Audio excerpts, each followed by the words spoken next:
Da li su političke partije svesne problema koje građani imaju, ali i odgovornosti koje preuzimaju kada obećavaju rešenja? To su okviri za razgovor večeras o odluci. Moji gosti su gospodin Veroljub Stevanović, zamenik predsednika Ujedinjenih regiona Srbije. Dobroveče. Dobroveče. Dobrodošli. Bolje vas našao. Rasim Ljajić, predsednik Socijaldemokratske partije Srbije. Dobroveče. Dobroveče. Zorana Mihajlović, Srpske napredne stranke. Dobroveče. Dobroveče. I profesor Žarko Korać, predsjednik Socijaldemokratske unije, ispred koalicije Preokret. Dobroveče i vama. Hvala vam svima što ste se odazvali mom pozivu. Hoću da čujem gospodina Ljajića. Dakle, čujemo sad ovde da Kragujevac nije Srbija, ali je li to neki put da bude tako i u drugim krajevima? Još jedna stvar me zanima, kad se vama pomene Kragujevac i Fijat, šta vam je prva asocijacija? Dinkić, Stevanović ili Tadić? Najvažnije da je Fijat došao, najvažnije je da fabrika počinje da radi, sve drugo, verujete, je od efemernog značaja. Na tome se ne mogu više dobijati neki politički poeni. U političkom smislu značaj Fijata je istrpljen 2008. godine kada je najavljen dolazak Fijata. Sada sva ova otvaranja o kojima vi govorite, neko može da pokuša na tome da dođe do nekog glasa, ali verujem da to nije put i da kao neće imati efekta. Ali najbitnija stvar... Zašto, gospodine Ljajiću, Fijat nije došao u ovaj Pazar? Naravno, zato što Pazar nema takvu infrastrukturu kakvu ima Zastava, nema background kakav je imao Kragujevac kao centar automobilske industrije. Prema tome, sasvim je razumljivo da s jedne strane ljudi traže da investicije dođu i kod njih, da Fijat dođe i u neke druge gradove. Vi ste u pravu da Srbiji je potrebno više Fijata, uslovno rečeno. U protivnom, ako sve ostane na ovome, nećemo napraviti neki veliki iskorak. Ali za mene najvažnije je da će tu neki ljudi da rade, da primaju platu, redovne zarade, da se uspostavi, da se poveća produktivnost, da imamo izvoz, i to može da bude, naravno, model koji će biti primenjen u Srbiji. Dobro, ja sad vas kao ministra u ovoj trenutnoj vladi koju ističe mandat mogu da pitam zašto to tako nije u drugim sredinama, zašto je to tako u Kragujevcu i da li je to zasluga jedne političke partije ili zasluga čitave vlade i uopšte kako ta vlada funkcioniše ako postoje tako ogromne razlike u standardu, u tome kako se gde živi? Pre svega vi imate nasleđene regionalne razlike koje se kreću od recimo 1:15 kad se radi o gradovima do 1:9 kada se radi o različitim regionima. Nasleđene? Šta znači nasleđene? To nije od juče. To nije kriva ni ova vlada, ni ona prethodna vlada. Imate startnu osnovu za mnoge regione, pre svega kod mene u Sandžaku, u istočnoj Srbiji, na jugu zemlje, gde je najteža situacija u ekonomskom, socijalnom smislu, da imate lošu infrastrukturu. Zašto za 12 godina iskorak nije mogao da se napravi? Da ne idem pre 2000. 12 godina je prošlo. Da bi se napravio odlučujući iskorak, neophodno je popraviti, uraditi infrastrukturu. I što to nije urađeno? Pa sad možemo da pričamo do sutra. Znači, posle 2000. godine kada smo imali velike donacije, ulaganja, pomoć Evropske unije, kada smo imali masu privatizacija od kojih je prikupljeno neke 2 milijarde evra, ta sredstva su manje više išla u tekuću potrošnju, za isplatu plata, penzija, a ne u investicije. I sada vi morate da nadoknadite ono što je tada propušteno, a tada ste morali to da uradite, da posle demokratskih promjena, da podignete životni standard, da s jednom novom energijom pokušate da dovršite reforme koje su neophodne u zemlji. Tako da odgovor na ovo pitanje je relativno lako dati. Pa vidim da se vi mučite, ali nikako da ga date. Pa ne mogu da vam dam odgovor koji vi očekujete iz prostog razloga. Što ako neko misli da za 10 godina možete da ispravite ovakve disproporcije koje imate, dakle, 1:15, 1:9, pa to ni Švajcarska ne bi mogla da uradi. Je li moglo da se smanje? Da, moglo je. Da je vođena drugačija politika i tu nema apsolutno nikakvog alibija za to što te razlike nisu smanjene. Ali da budu skroz poništene, to je nemoguća misija. Da, ali onda se postoji pitanje zašto nije. Jer, znate, sumirati posle 12 godina i stalno govoriti da je neka tamo prethodna vlada uradila nešto loše ili ona dve pre nje. Ali vi zaboravljate šta smo mi nasledili 2000. godine. Ja zaista ne mislim da se opravdam uopšte. Niti ovu, niti bilo koju drugu vladu. Ja ne kažem niti da je ova vlada najbolja, niti kažem da je najgora, niti kažem da je prethodna vlada najgora, niti da smo nasledili od te prethodne vlade. Mi smo nasledili zemlju koja je bila porušena. Zemlju koja je bila pod pod sankcijama, bombardovana, izolovana od međunarodne zajednice i vi očekujete da sve to sad nadoknadi neka vlada, odnosno neke vlade. A mi smo imali prosjek vlada koje su bile 19 mjeseci rok trajanja. Dakle, u takvoj situaciji potpune političke nestabilnosti, sa mnoštvo stranaka u vladi, sa mnoštvo članova te vlade, to je bilo nemoguće napraviti. Gledate odluku 2012. Razgovaramo o ekonomiji i socijalnim problemima koje postoje u zemlji. Dakle, dok postavljamo pitanje da li vlada zna kako žive njeni građani, ovdje je otvoreno još jedno pitanje, to je da li vlada je uopšte imala ekonomiju kao prioritet u ove 4 godine? Pa, gospodine Ljajiću, jeste zaboravili na ekonomiju? Jer ona nije bila bitna? Pa ove 4 godine to je bila jedna od glavnih tema, naprosto zato što smo bili primorani, ako ništa drugo, čak i to globalnom ekonomskom krizom. Bavili smo se posljedicama te krize, na koji način da ih umanjimo, ali je potpuno tačno ovo što je Žarko govorio, da smo mi od 2000. godine uglavnom se bavili velikim političkim pitanjima koja nisu rešena u prošlosti. Odnos s Evropskom unijom, Haag, Kosovo. Sada po prvi put imamo izbore gde je glavna tema ekonomija.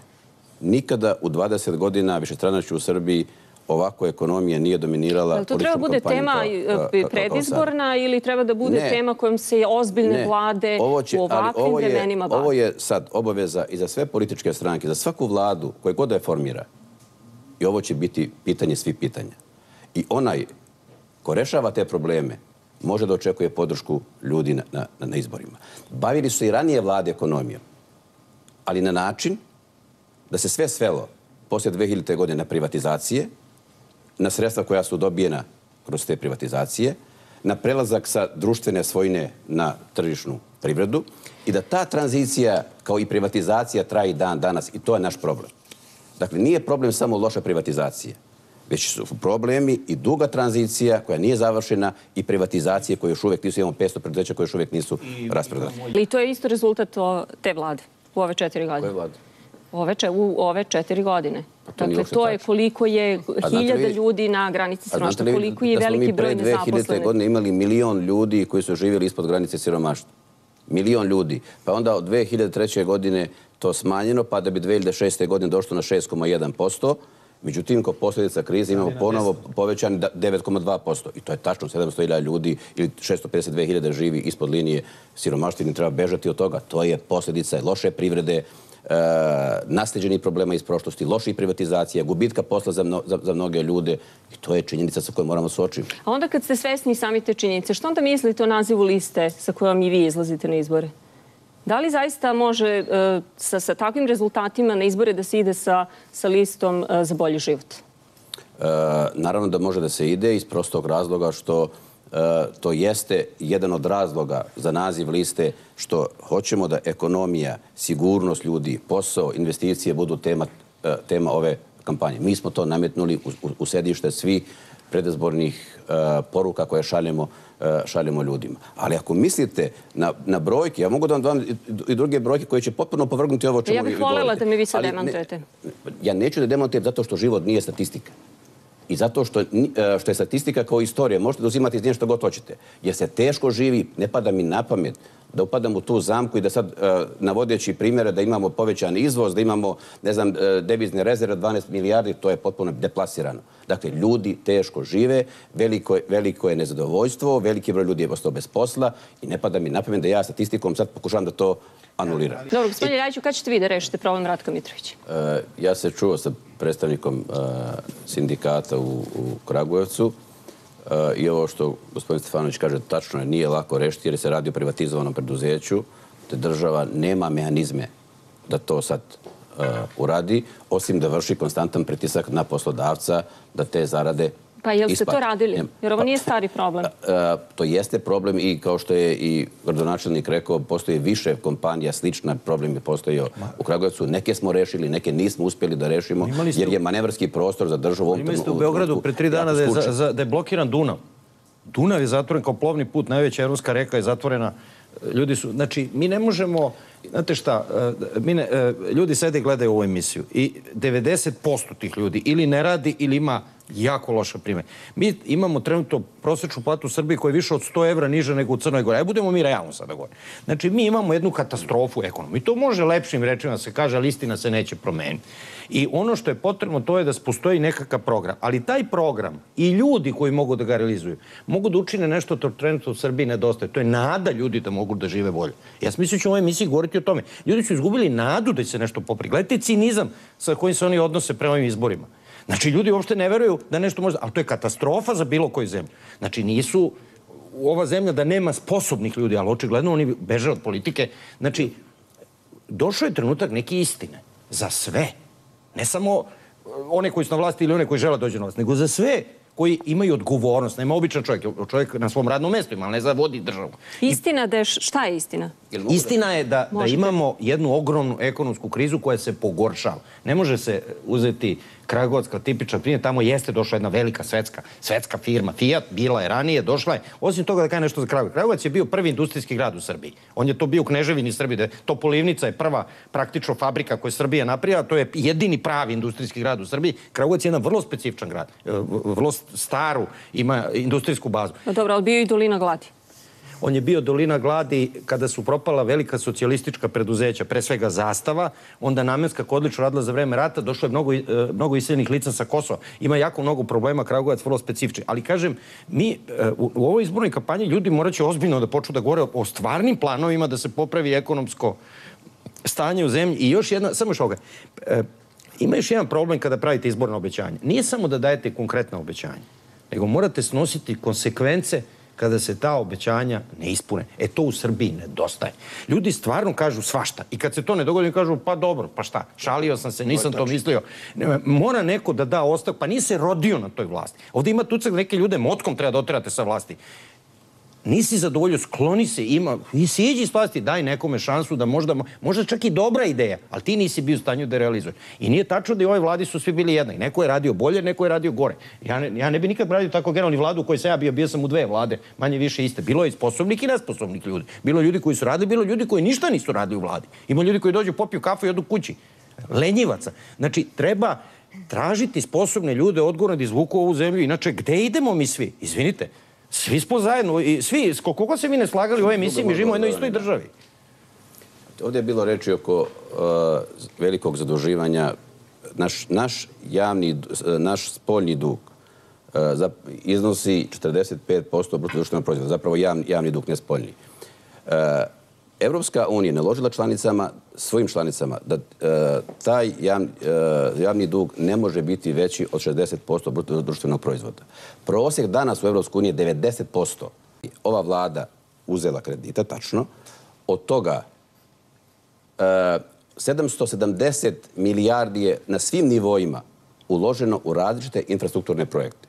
Ne računajući zaduženje javnih preduzeća koja su također investirala u različite vrste infrastrukturnih projekata. I gde su rezultati? Što se tiče poreza, što se tiče poreza, dakle, naš porez na zarade 38%, ne računajući poreze na zdravstveno osiguranje i PIO. Koje mnogi ne plaćaju. To je 64% ukupno. O tome se radi. Smanjenje na 50% može, ali na koji način da onda nadomestite taj manjak koji će u budžetu logično uslijediti? Dakle, ideja je da se poveća porez na imovinu, da se poveća porez na zemlju, nekretnine koje se ne koriste. Podjednako, svima. Podjednako, svima. Ne, progresivno. Onaj koji ima više mora da plaća više. Onaj koji ima imovinu, vikendice, kuće, jahte, mora da plaća više. Vi znate, gospodine Ljajiću, da se u ovoj zemlji struje isključuje onome koji jedva sastavlja kraj sa krajem tamo u nekom selu kod Prokuplja i on ima istu cenu struje, on plaća istu cenu struje kao što plaća onaj koji greje bazen na Senjaku. Pre svega, postoji jedna značajna kategorija ljudi, to su svi korisni materijalne pomoći koji imaju 35% popust na račune za električnu energiju. Problem je u tome, i to moram da kažem, radi objektivnosti, što tu beneficiju malo ko koristi, zato što uslov da bi se koristilo to mora da redovno plaćaju. Ne, ali postoji jedan problem, izvinite što vas prekidam. Međutim, evo, i moram da kažem da sad, da mi radimo sa EPS-om, sad jednu socijalnu kartu, predlog onih ljudi koji će moći da koriste značajnije beneficije za plaćanje električne energije, da bi struja mogla da bude... Koliko dugo radite tu kartu? Koliko to radite dugo? Ako sam vas dobro razumela, radite trenutno sa EPS-om na tom? Ja računam da ćemo najdalje do prvog predati preliminarni predlog. A što tek sada? Koliko meni poznato... Što tek sada? Pa zato što ako mislite da to može da se onako iz rukava izvuče, ko će da imenom i prezimenom da koristi te beneficije, onda se grdno varati. Po 3 godine je bilo potrebno zemljama Evropske unije, one koje su se odlučile na to da prave jednu socijalnu kartu.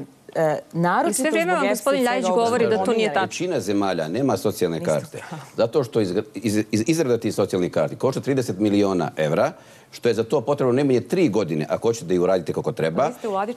I što su to promenljive kategorije. Date 30 miliona i za 2 godine imate stvar koja potpuno nije upotrebljiva. To je uslov za tržište, postojanje socijalnih karata. To je uslov da postoji tržište, uopšte moraju da postoje socijalne karte. To je jedan od glavnih uslova Evropske unije. Da polovina zemalja Evropske unije nema socijalne karte. Vi ste 4 godine u vlasti. Mi smo 4 godine i uradili smo socijalnu kartu koja nas je koštala 700 evra. Koristeći sve podatke od lokalnih samouprava, raznih republičkih institucija i ovo o čemu je Žarko govorio, dobili smo najpribližniju socijalnu sliku današnje Srbije, koja nije sjajna. Što znači to najpribližnija? Pa zato što ne mogu biti podaci 700 evra da uradite takvu socijalnu kartu. Dakle, socijalna karta može da se uradi kao popis stanovništva. Da idete od kuće do kuće, mora da se čeka i popis. Mi nemamo još rezultate popisa. Mora da se kombinuje. Mora da se kombinuje socijalna karta i popis. Još jedna stvar koju ćemo koristiti za popunu ove socijalne karte koje smo uradili. Pre nekoliko godina. Gospodine Ljajiću, zanima me, vodite to ministarstvo. Šta je sa pravima radnika u ovoj zemlji? I to kad vas pitam, ne pričam uopšte na pamet. Dakle, imamo situacije, veliki broj nezaposlenih. Oni koji rade, da li primaju platu ili ne primaju, ne uplaćuju se doprinosi. Ljudi se žale da rade za 20.000 koje dobiju na račun, a onda 5.000 posle na ruke vraćaju poslodavcu. To su sve problemi koje ljude bole, veliki problemi. Kakva su rešenja koja se nude? Ako gledamo zakon, on je u velikoj meri zaštitio prava radnika i on je više sindikalni nego što je liberalan. Meni se čini da taj zakon nikakve rezultate ne postiže. Znači, zakon, normativa sama, apsolutno štiti radnika. Problem jeste diskrepanca između zakonskih rešenja i svakodnevne prakse. Što se taj zakon brutalno krši, što su naše institucije nemoćne da stanu na kraj. Pa zašto nemoćne? Pa zato što kad jedna služba, odnosno inspekcija, uradi svoj deo posla, prijavi poslodavca koji je nesavjestan, koji krši prava radnika, što su postupci pred sudovima jako dugi, traju mesecima, nekada i godinama i radnik ostane nezaštićen. Prema tome, nemamo koordinaciju između različitih službi koja treba da štite prava radnika. Pa kako sad? Mislim, kako je to objašnjenje? Šta? To vam je faktičko stanje. Vi sad njima kažete to vam je što vam je. Je li to poruka?